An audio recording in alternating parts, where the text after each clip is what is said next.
ने कमीनाबाजी किया।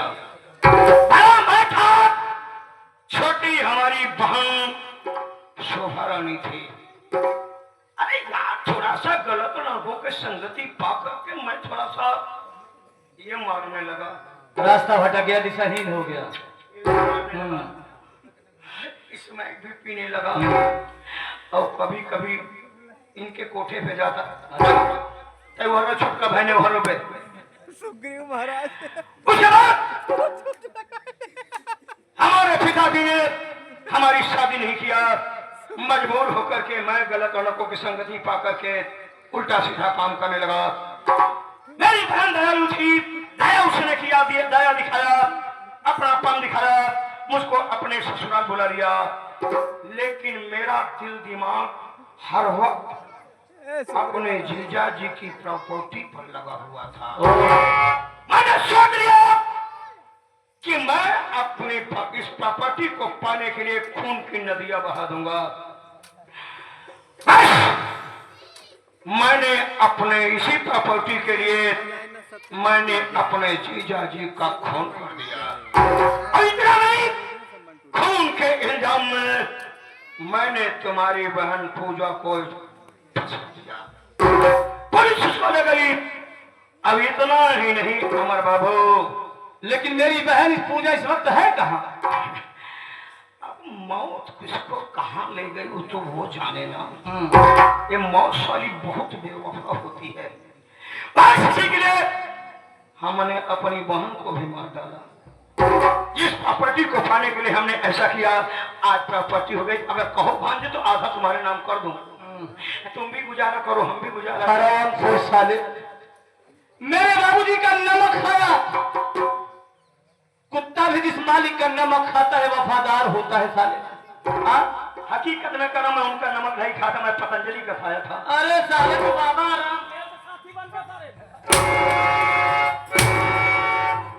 और एक बात ये बता, मेरी माँ तेरी बहन थी। हाँ तेरे हाथों में कभी भी राखी बांधा करती थी ना? बाधी थी। हाँ बाधी थी। तो राखी का उपहार क्या दिया वे साले? ये बहन के घर को बर्बाद कर दे। राखी को बाहर मौत दे दिया। अरे साले मौत दिया तो मैं तुझे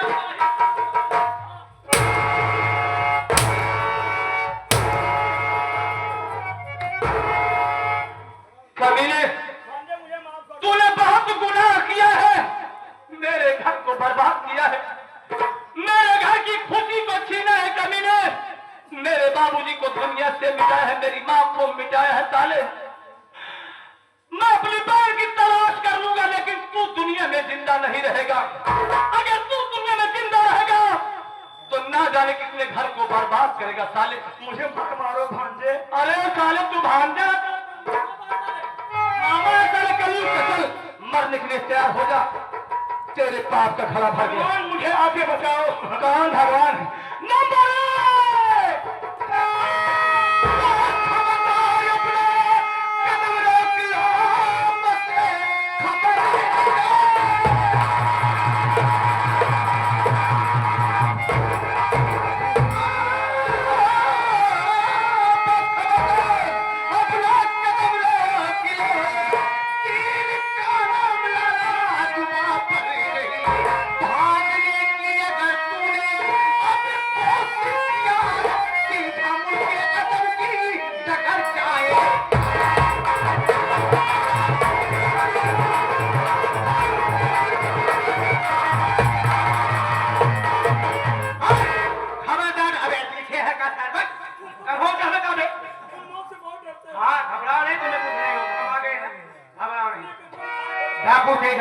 हो जाओ।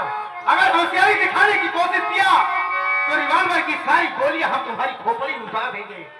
डाकू तेजा, बात तुम्हारा नाम सुना है, लोगों में तहलका मच गया है, लेकिन आज वही डाकू तेजा एक पुलिस इंस्पेक्टर की बंदूक के नोक पर खड़ा है। पहले जितना तुमसे पूछा जाए उतना ही बताना। क्या पूछना चाहते हो दरोगा बाबू? ये बताओ कि तुम कौन हो, कहाँ के रहने वाले हो, तुम्हारा नाम क्या है और इस दिसंबर से तुम्हारी दुश्मनी क्या है? शायद तुम्हें ये नहीं मालूम है डाकू तेजा, ये जो मकान दिखाई दे रहा है ये किसी और का नहीं, ये हमारे बड़े भाई, हमारे दोस्त भैया अमर का मकान है।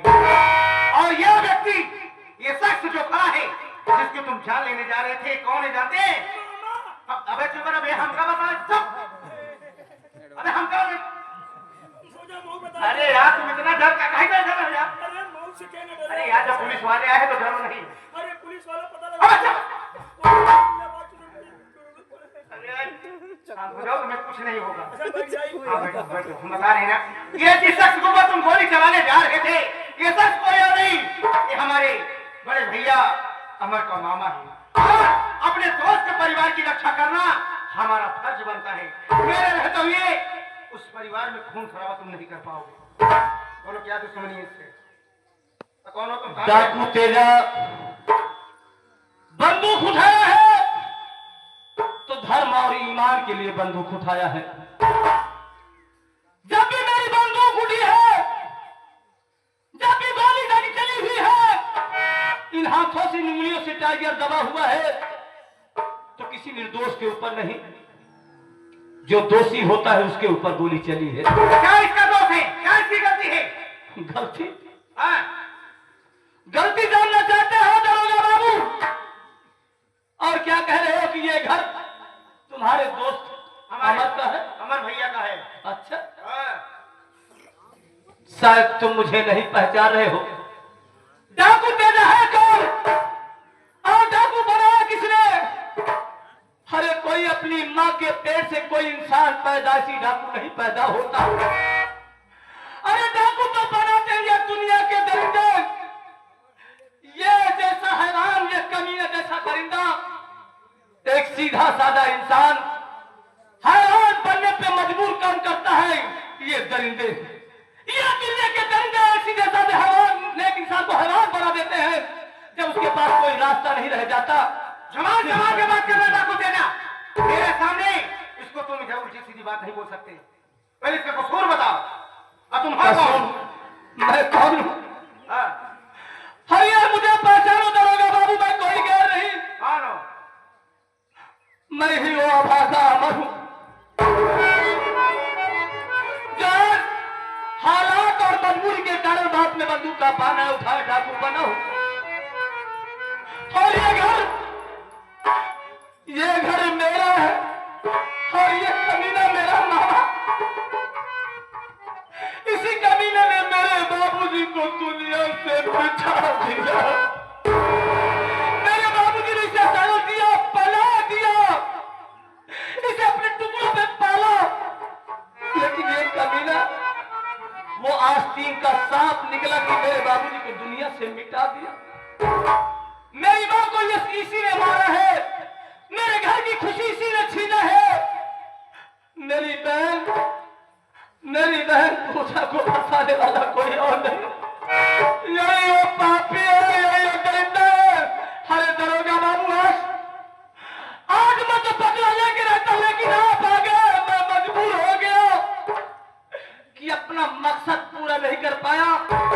इसके सीने में गोली नहीं दाग पाया। कहा इसके सीने में गोली दागा होता तो मेरे दिल को सुकून मिलता, मेरे दिल को तसल्ली मिलती, इस दिल में चैन मिलता और मेरे बाबूजी की आत्मा को शांति मिलती, मेरी माँ की आत्मा को शांति मिलती। दरोगा बाबू, और आप आ गए, इसे बचा लिए, इस कमीने को बचा लिए। नहीं, फिर भी मेरे हाथों से बच नहीं पाएगा। दरोगा बाबू, मैं वही अमर हूं। अरे आज का आज तुम अपने आप को मेरा दोस्त करे, उस दिन मैं नेत्रहीन था, गिड़गिड़ा रहा था कि मैं तुम्हारा अभागा दोस्त नहीं भाई हूं। मेरी बहन ने गुनाह नहीं किया, इसने खून नहीं किया, लेकिन तुमने दोस्ती का मतलब ही नहीं समझा। अरे दोस्ती के लिए लोग अपनी जान को कुर्बान कर देते, अपने प्राणों की आहुति देते, अपने आप को कुर्बान हो जाते अपने भाई जैसे दोस्त के लिए। करो भाई, बस करो, इतना शर्मिंदा मत करो यार। एक छोटी सी गलती के कारण, एक छोटी सी गलती के कारण इतनी बड़ी बड़ी बात। अरे मैं तुम्हारा दोस्त हूँ और तुम्हारा दोस्त रहा और तुम्हारा दोस्त रहूंगा। भैया दोस्त रहे हो, दोस्त रहोगे, लेकिन आज जरा देखो, मैं कानून का बागी बन गया हूं, कानून की नजरों में गुनहगार, कानून का दुश्मन बन गया हूं। अगर काश उस दिन मेरे ऊपर उपकार कर देते, दोस्ती का फर्ज निभा देते, तो आज कानून का बागी न बनता और मेरी बहन न जाने कहां होगी, किस हाल में होगी, दुनिया होगी या मर गई होगी। नहीं मैं भाई, मालिक से प्रार्थना करता रहा ऐसी बात मत बोलो, ऐसी बात मत बोलो भाई। अरे जिस बहन पूजा के लिए तुम इतना बेचैन तकलीफ बात और कह रहे हो, मर गई, हो गई? नहीं, वो बिल्कुल जिंदा है, सही सलामत है, और पूजा मेरे साथ है। मेरी बहन जिंदा है? हाँ भाई, मेरी बहन पूजा तुम्हारे साथ है? हाँ यार वो जिंदा है, और मैं अपने साथ लिवा के आया भी हूँ। अगर कहो तो मैं मिलवा भी सकता